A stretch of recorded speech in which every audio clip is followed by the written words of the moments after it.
Hello there, my friend. Welcome back to History for Thinkers, a show that brings history to life. This is actually a follow-up episode because we previously covered the Unabomber Manifesto in depth. That episode, you can check it out. A link to it will be in the description, but be warned, it is just under 3 hours long because we pretty much go through everything he talks about. Pretty much every single example. We don't really leave anything out over there. But in this episode, we are simply going to be talking about some of his most compelling ideas. Now, before we get into it, I want to give a massive thank you to everyone over on Patreon. Thank you so much for supporting the show. Especially thank you, Matthew, for being a financer. If you guys want exclusive content or a shout out at the start of every episode, head on over to the Patreon page for more information. Now, let's get into the episode. So, before we get into it, actually, I just want to say that we are not here to judge or condemn Ted Kaczynski. We're not here to sympathize with his cause or try to, justify what he did. We are simply here to explore ideas. I was very amused on the last episode we did where we covered him. There was someone in the comment section that was saying that Ted was a good guy and he only targeted these bad people. He's like, this guy worked to cover up oil spills. Does that mean he should be killed, right?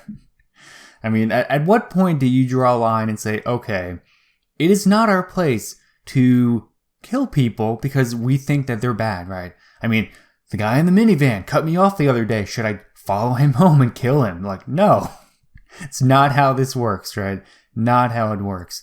But we are simply here to explore ideas. So let's get into some of those ideas. So the most prevalent theme of this entire manifesto is that the Industrial Revolution is causing widespread misery. Now he goes into a lot of detail and explores and explains why that is the case. But on a really high surface level overview, you just got to think. Human beings are animals, right? We evolved to live in nature, to live a certain way, right? We are adapted to certain environments. So it should be no surprise that when we come out of those environments, we are unhappy, we're kind of depressed, we're just not used to it. And because humans evolved over, we're talking tens of thousands of years, right? So when you think about the lives that we are living today, where we are overwhelmingly in these big crowded cities and these machine worlds with, we drive around in machines and we sit in a machine and we stare at screens all day. It's just kind of weird, right? I think if you could show the modern world to someone that lived, 10,000 years ago, I'm not sure they would be that interested, right? Maybe, who knows, but, they had all their needs met out in nature, right? And when you think about it, we all have this common similarity with animals. And, it's part of the reason that domestication of some animals, it just doesn't work, right? When you think about tigers and lions, these are things that have, a craving for blood and meat. And it's sure, we can put them in a cage and, they'll eat and they'll survive, they'll live, but on a psychological level, they are not satisfied. And Ted would argue that, similar to the way we put animals in the zoo for entertainment, we're kind of putting ourselves in a cage with modern life from, all the different computers and the screens and, especially he's writing this during the 90s. So even before all this stuff really came around, right? Because even then, modern life was still pretty prevalent. And, when you think about the lifestyle of someone, even go back to the 1950s, right? Even someone that lived then, which is a long time ago now, even that was very, very different compared to someone who lived 10,000 years ago, right? Fundamentally different. Now, part of the reason that this is so bad is because it's causing us psychological distress. There are certain things that we need, right? So when you think about social media right? A lot of people are on there to seek social validation. They want respect. And that's understandable because we evolved in tribes. And if you were not respected or valued by the tribe, right, there is a chance that you get cast out, that you have to go out into the wilderness and die alone now. And no one wanted to do that. So we evolved to seek respect. So, right, social media, comes in. Oh, hey, you can get respect of millions of people by, tweeting this or posting this selfie on Instagram, right? Whatever it is that you do, you're looking for respect. That's what we're doing here, right? I'm looking for respect. When you think about all of the psychological needs that people have, not all of them get met. Not all of them have this industrial proxy like social media. And one of these, in fact, the only one he really talks about in his manifesto, is what he calls the power process. And he believes this is the most important thing that humans are capable of, that they do, that this is what makes life worth living. Right? We live so we can hit this power process. So let's define what that is. So he more or less identified 4 core elements. So there's number 1, there's the ability to set a goal. Number 2, the ability to work hard, right? Put in a lot of effort and just work toward that goal. And then number 3, achieve that goal. So, fundamentally, you set a goal, you work hard, you get it. And he also identified this 4th characteristic where you had some autonomy in picking what that goal is. So if someone is just giving you random goals to do and you don't really care about them, it doesn't necessarily fulfill the power process. Now, what was so striking to me reading through that was how similar the power process seemed to what modern researchers have called flow state. Now, flow state is, we can talk a little bit more about that in a minute. I've got some more information on here. But flow state is when you are so wrapped up in a certain activity, right? Whether it's, most commonly gaming, but it can be, doing things like writing, can be working out, running, singing even, right? There are so many different ways to hit flow state. And it is this process where you are so immersed in what you're doing that everything else just kind of fades away. There's no feeling of time. You're just 100% into it. I know we don't all get to hit flow state very frequently, but it's very important for our psychological well-being. And if you've ever hit it, which I hope you have, because if not, man, you're not having a good time. But flow state is it's really important for our psychological well-being. In fact, most top performers, business people, athletes, they all tout flow state as being the reason that they are good at what they do. Right? They hit flow state and they can just get way more done in flow state than they can otherwise.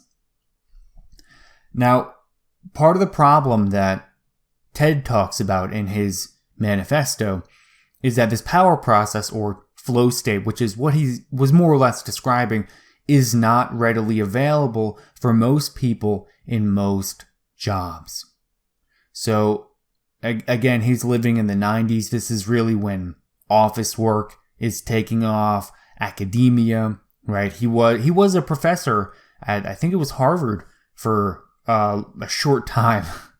And there's not a lot of opportunity to hit flow state in those jobs.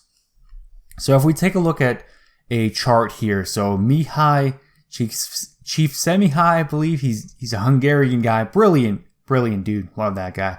He is the primary researcher who discovered and talked about flow state, and this is kind of his model for thinking about flow state, how to hit it and what to do with it. So as we see here, we've got the challenges, right? How challenging something is. And then there's our abilities. So the struggle with hitting flow state is finding something where you have a lot of competence, where you are good at it, but you can also find challenging things to do. Because if you look at it over here, let's say you're really, really competent but it's not very challenging. You're kind of relaxed, right? Even if it's a little bit challenging, right? You're in control, you're happy, you're confident, but it's just not doing it for you. It is not going to activate this chemical process known as flow state. Or, what Ted would call the power process. You would be, kind of bored, just not that engaged. Or, let's say you flip it, right? Let's say you do stuff that is very challenging. Things that are really hard to do, but you're just not very good at them. You're going to be stressed out. You're going to have anxiety. It's going to be, kind of a distressing thing, right? It's just not going to be a pleasant thing to go through.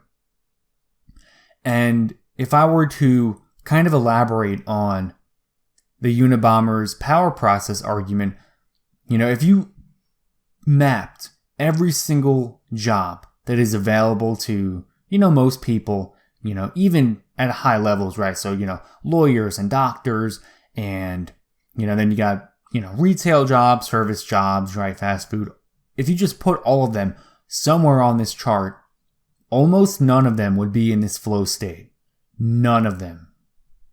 And that is one of the real problems of modern life, right? This is really the big reason that Ted has such a problem with industrial society. Because this flow state, this is natural. This is what we were evolved to do, right? Because when you think about man in nature, or woman, right? I don't want to discriminate. But when you think about human beings in their natural state in the environment, right? They got to hit flow state in order to live, right? You got to gather around, you got to go form a tribe, and then you got to go hunting, right? You want to get that protein, you want to get that big juicy deer burger. You're going to have to get together, you're going to have to hit flow state to kill that deer, cook it up. And that's just very important for your psychological well-being. So not only are you providing for your own safety, getting food and calories, right? But you're also fulfilling this psychological need. But we have essentially become domesticated. So I think another good way to think about it was if you have a dog, right? The dog has evolved to do things that perpetuate its species, right? So chasing things. Dogs love to chase things, and no wonder, right? Chase things, catch things, eat them, right? Bam. Bada bing, bada boom. But when a dog is domesticated, its needs are provided for. So it has this need, this craving to chase things. But guess what? It doesn't need to chase anything because, you put a cup or two of food, dog food in its bowl in the morning, and that's enough for, little Rex. Now, the dog wants to hit this flow state. This is part of the reason that if you want to be a good dog owner, you need to play catch, right? Because you got to fulfill that dog's psychological need. Otherwise, it's going to act out. Otherwise, it's going to, it's going to pee on the floor. It's going to chew up the couch. It's going to destroy stuff because the dog acknowledges, and again, the dog doesn't think, right? I mean, it's a dog. It just inherently craves this flow state. Because how does that dog achieve flow state? Chasing things. So if you're a good dog owner, you take your dog outside, you throw that ball, that dog chases that ball, catches it, brings it back to you, and it's like, oh man, that is the greatest thing ever, right? I mean, you look at the dog's face when you do that, and they just love it, right? I got a dog myself, and I mean, that youngin', he lives to chase that ball. I mean, he's obsessed with it, right? He brings that ball over all the time because he wants to hit flow state. So when you want to hit flow state, what do? You don't go to work, right?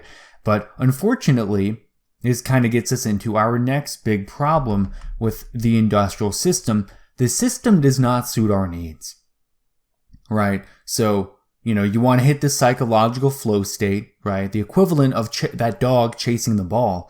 But guess what? You can't get that at work because, you work in an office and, you just kind of sit around and fax, papers to this other office, and then you send emails and you type them up and then you send them out, and you just can't hit flow state like that, especially because you're being constantly interrupted.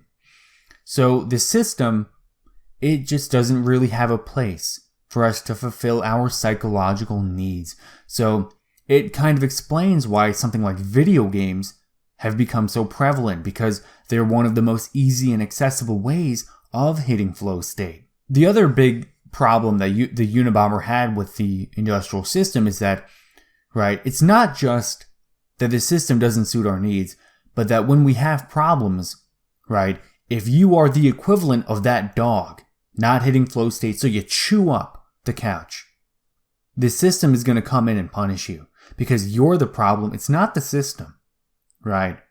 We are essentially denying certain people their, natural tendencies, their own nature, what they were evolved to do and be. The system will not change for you. It will not accommodate your needs. It will not make your life easier. It will not help you. It is going to change you. And, he gives a drug example, but, pretty much any attempt to help people fit in with normal everyday life is kind of a way of coping with not fitting in with the system, right? Mental health, drugs, prison, even if they just can't find anything for you to do, they can't get you to fit in with the system, they're just going to lock you up. And that's going to be it. So your psychological needs will never be met. Because guess what? If you can't get your psychological needs met in real life, you're not getting them met in prison, right? This kind of blew me away when I read this idea, because I had a friend in my childhood. He was like my best friend. We played video games all the time, right? Those 16-hour days, just nothing but gaming, right? I think we've all had those. Maybe not. Maybe I'm just a nerd. But I just remember he was diagnosed with ADD, and he was very, very active. I mean, this guy was really high energy, really all over the place all the time, except when he played video games. For some reason, he could just sit there and he could play. I mean, I remember he would, do it longer than I would. We would have these sleepovers, and this guy, I swear to you, we would play for like 16 to 18 hours a day. And then I would be too tired. I would be exhausted. I would go to bed, and he would still play. He would play all night. But guess what? His parents wouldn't let him play. And I can't help but make this connection. Maybe video games, they kind of met this psychological need that he wasn't getting anywhere else. Because, right, he wasn't hitting flow state at home. He had to do chores, right?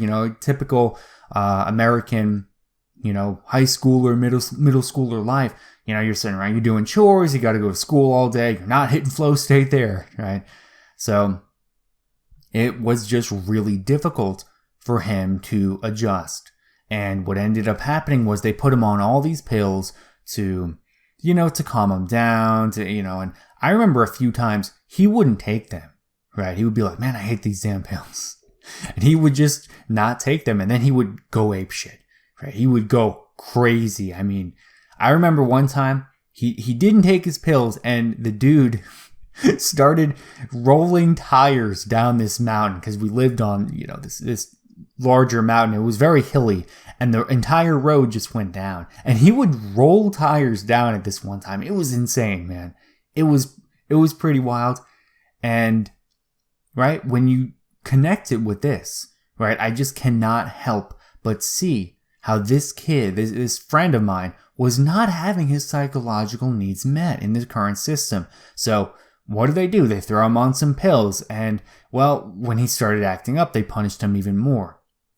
And it's just kind of this whole nefarious thing. If he continued to act like that, they would have eventually sent him to prison. Because at the end of the day, the system doesn't care if his needs were not being met. It doesn't care that the system didn't provide really any way for him to have these psychological needs met. And that's kind of sad, because I know that he's a pretty typical case in, not just the United States, but all across the world. People are not having their psychological needs met in this system.